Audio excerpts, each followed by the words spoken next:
Барлықтарыңа қайырлы күн. Біз бүгін өткен сабақтағы есептерді ары қарай жалғастырамыз. Бүгінгі шығаратын есептеріміз b деңгейлі есептер. Бірінші есеп с n-нан 2 тең болады 28. Яғни бұл теңдеу құрығы арқылы шығарылатын есеп. Бұны шығару үшін біз с терулердің формуласын қолдануымыз керек. n факториал бөлінген n минус 2 көбейтілген 2 факториал болады. Тең болады 28-ге. Осы жерден біз екі жақты теңестіріп факториалдан құтылатын теңдеу жазу керекпіз.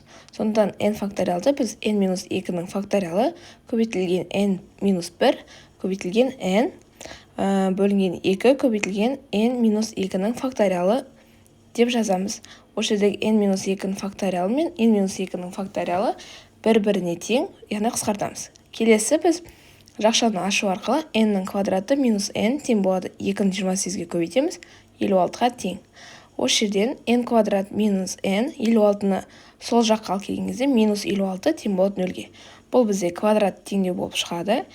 Дискриминант тең болады 1-дің квадраты, мына жердегі минус 4 пен минус 56 екеуі плюс болады. 4 көбейтілген 56 тең болады 224 қосылған 1, ол бізде 225-ге тең. Келесі n1 мен n тапқан кезде 1-ге қосып немесе азайтамыз 15-ті бөлеміз 2-ге. Азайту амалын бірінші қолдансақ бізде минус 7 болады. Қосу амалын есептеген кезде бізде n2-міз 8-ге тең болады. Қарастыра өтетін жағдай бізде n1-міз минус 7 бола алмайды, өйткені біз n-ның орнына минус таңбалы санды қоя алмаймыз.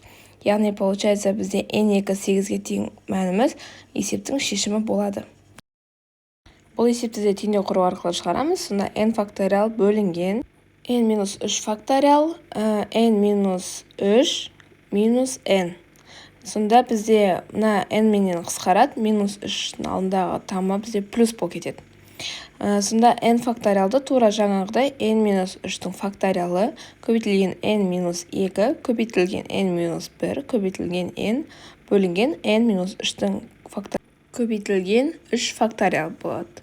3 факториал сразу 3 көбейтілген 2 көбейтілген 1 деп жазып аламыз. Бұл тең болады 20-ға. Факториалдар бір-бірімен қысқарады. Сонда жақшаны ашып жазсақ n куб минус n квадрат минус 2n квадрат и қосылған 2n тең болады 20-ны сразу 6-ға көбейтемін, 120-ға тең. Одан кейін ұқсас мүшелерге амалдарын қолданып, яғни n-ның кубы минус 3n квадрат плюс 2n тең болады 120-ға болады. Осы жерден біз жақшаны сыртына шығару амалын қолдана алмаймыз. Оның орнына біз қосымша сандарды жүктеу арқылы жазамыз. n-ның кубы минус 6n квадрат қосылған 3n квадрат деп жазып аламыз. Бұл бізде минус 3n квадрат береді. Сол сияқты 2 плюс 2n минус 120-ды сөйтіп жазып аламыз. Сонда минус 18n плюс 120n минус 120 тең болады 0-ге. Сонда қос-қостан жұптасақ, оларға ортақ мүше n-6 болып шығады жақшаның сыртына.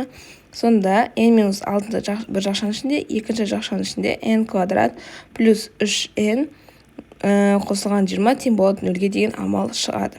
Осы жерде n-6 тең болады 0-ге, бұл n тең болады 6-ға. Келесі n квадрат плюс 3n плюс 20 тең болады 0-ге дегеннен бізде квадрат теңдеу, яғни бұл дискриминант арқылы шығарамыз. Дискриминант тең болады, так, 3-дің квадраты 9 минус 4 көбейтілген 20, бұл бізде минус 71 береді. Яғни шешімі жоқ. Жауабы n тең болады 6 деген жауапты қабылдаймыз. Келесі үшінші есепті қарастырайық. n факториал бөлінген n-2-ның факториалы, келесі жақшаның ішінде n-n плюс 2-ның факториалы тең болады 36-ға. Осы жерден n факториалды біз n-2-ның факториалы көбейтілген n-1 көбейтілген n деп жазып аламыз. Бөлінген n-2-ның факториалы көбейтілген 2 факториал тең болады 36-ға. Осы жерден 2 факториалды қысқартамыз, жақшаны ашып жазамыз. n квадрат минус n 2-ні 36-ға көбейтеміз, 72-ге тең болады. Осы жерден 72-ні сол жағына қаратып жазып аламыз. Сонда бізде квадрат теңдеу шығады. Дискриминантын тапқан кезде 1-ді қосамыз 72 көбейтілген 4-ге. Осы жерде бізде 289-ға тең мән шығады. 289 деген 17-ның квадраты түбірден шығып тұр. Келесі n1, n2-ні тапқан кезде 1 минус плюс 17 бөлінген 2 тең болады. Сонда мәндері минус 8 бен 9-ға тең. n1 минус 8-ге дейін бұл мәні жоқ болады, өйткені теріс санды қоя алмаймыз. Келесі n-нің орнына 9 қоямыз, бұл жауап бізде шығады. Келесі төртінші есепті қарастырайық. Асхана мәзірінде 7 түрлі сұйық тағам, 9 түрлі қою тағам және 4 түрлі сусын ұсынылған. Сұйық, қою және сынан тұратын нұсқасы қанша тәсілмен таңдауға болады? Біз бұл есепті шығару үшін әрқайсысын әртүрлі теру амалдарын қолдану арқылы шығарамыз. 7 түрлі сұйық тағам таңдау үшін с 7-ден 1 тең болады 7 факториал бөлінген 1 факториал 7 минус 1 факториал тең болады 7 факториал 6 факториал көбейтілген 7 деп жазып алсақ болады. Сондағы 6 факториалдар қысқарады, 7 бөлінген 1 бізде 7-ге тең болады. Тура осы сияқты 9 түрлі қою тағамды с9-дан 1 факториал деп табамыз. Сонда 9 факториал бөлінген 1 факториал 9 минус 1 факториалға тең. Осы жерден бізде 8 факториал көбейтілген 9 тең болады. 8 факториалдар бір-бірімен қысқарады, 9 бөлінген 1. 4 түрлі сусын таңдаудың тура сол сияқты шығарамыз. 4 факториал бөлінген 4 минус 1 факториал көбейтілген 1 факториал. Осы жерде бізде 4 факториалды 3 факториал көбейтілген 4 бөлінген 3 факториал деп жазамыз. Сонда бізде 3 факториалдар бір-бірімен қысқарады, 4-ке тең мән шығады. Жалпы енді үшеуінен тұратын нұсқасы таңдау үшін осылардың барлығын бір-бірімен көбейтеміз. с7-ден 1 көбейтілген с9-дан 1 көбейтілген с4-ден 1, яғни 7-ні көбейтеміз 9-ға, көбейтеміз 4-ке, бізде мәні 252-ге тең болады екен. Жауабы 252 тәсіл арқылы таңдауға болады екен. Бұл есепті шығару үшін жаңағыдай теңдеу құрамыз, бірақ біздің теңдеуіміз күрделі болады. 2n плюс 1 факториал бөлінген n минус 1 факториал көбейтілген 2n плюс 1 минус n плюс 1 факториал көбейтілген, сразу орындан ауыстырып жазайық. Сонда 2n факториал астына кетеді, алымына n плюс 1 2n минус n минус 1 факториал жазамыз. Тең болады 3-тен 5-ке. Осы жерде 2n плюс 1-ді біз 2n факториал көбейтілген 2n плюс 1 деп жаза аламыз. n минус 1-дің өзін жазайық. Мына жерде n плюс 2 факториал деген мән шығады. Көбейтілген n плюс 1 факториал көбейтілген n минус 1 факториал болады, бөлінген 2n факториал. Бұл тең болады 3-тен 5-ке. Осы жерден біз 2n факториалдарды қысқартамыз, кейін n минус 1 факториалды деген екі жақтағы факториалдарды бір-бірімен қысқартамыз. Осы жерде n плюс 2-ның факториалын біз n плюс 1-дің факториалы көбейту n плюс 2 деп жазамыз. Сразу n плюс 1-ның факториалдарын қысқартамыз. Сонда бізде 2n плюс 1 бөлінген n плюс 2 тең болады 3-тен 5-ке деген есеп шығады.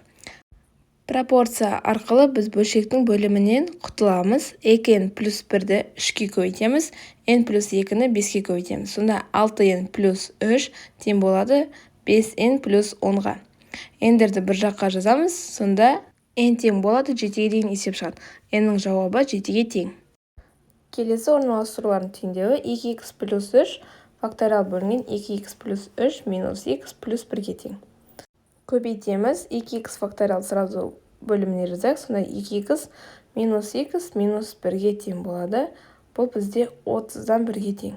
2x плюс 3-ті 2x-ның факториалы көбейтілген 2x плюс 1, 2x плюс 2, 2x плюс 3-тің көбейтіндісі ретінде жазамыз. Бөлшектің бөлімінде x плюс 4 факториал болады. Көбейтілген x минус 1 факториал бөлінген 2x факториал. 2x факториалдар бір-бірімен қысқартамыз. Сонда алымында 2x плюс 1 көбейтілген 2x плюс 2 көбейтілген 2x плюс 3. Бөлшектің бөлімінде x плюс 4 факториалды біз x минус 1-дің факториалы көбейтілген x көбейтілген x плюс 1 көбейтілген x плюс 2 көбейтілген x плюс 3 x плюс 4 деп жазып аламыз. Көбейтілген x минус 1-дің факториалы тең болады 30-дан 1-ге. x минус 1-лер қысқарады бір-бірімен. Осы кезде жақшаны сразу ашып жазып алайық. 2x плюс 1-лердің мәні 240x-тің кубы қосылған 720x-тің квадраты қосылған 660x қосылған 180 тең болады. x-тің 5 дәрежесі қосылған 10x-тің 4 дәрежесі қосылған 35x-тің кубы қосылған 50x-тің квадраты қосылған 24x-ке тең болады. Осы жерден біз есептеулер жүргізсек, бізде x-тің мәні -1-ге тең болады. Бұл есептің яғни мәні жоқ, себебі біз ол жерге минус таңбалы санды қойып жаза алмаймыз. Келесі үшінші есепті қарастырайық. Үшінші есепте n факториал бөлінген 2 факториал n-2 факториал көбейтілген орналастырулар шатаспаймыз. n факториал бөлінген n-2-ның факториал тең болады 32-ге. n факториалда n-2 факториал көбейтілген n-1 көбейтілген n бөлінген 2 n-2-ның факториалы деп жазамыз. Көбейтілген n факториалын тоже самый n-2-ның факториалы n-1 көбейтілген n бөлінген n-2-ның факториалы деп жазамыз. Бұл бізде 32-ге тең. n-2-лер қысқарады, сонда жақшаны ашып жазған кезде n квадрат минус n көбейтілген n квадрат минус n 2-ні 32-ге көбейтеміз, 64-ге тең. Осы жерде n квадрат минус n-ның квадраты тең болды 64-ге. 64-тен 8-ның квадраты құтыламыз квадраттан, n минус n тең болды 8-ге. Бұл есептің шешу болмайды, себебі бізде n-ның орнына қойылатын сандар талапқа келмейді. Егер біздің бүгінгі шығарған есептеріміз сендерге ұнаса, арнамызға жазылып, қоңыраушаны басуды ұмытпаймыз. Келесі кездескенше.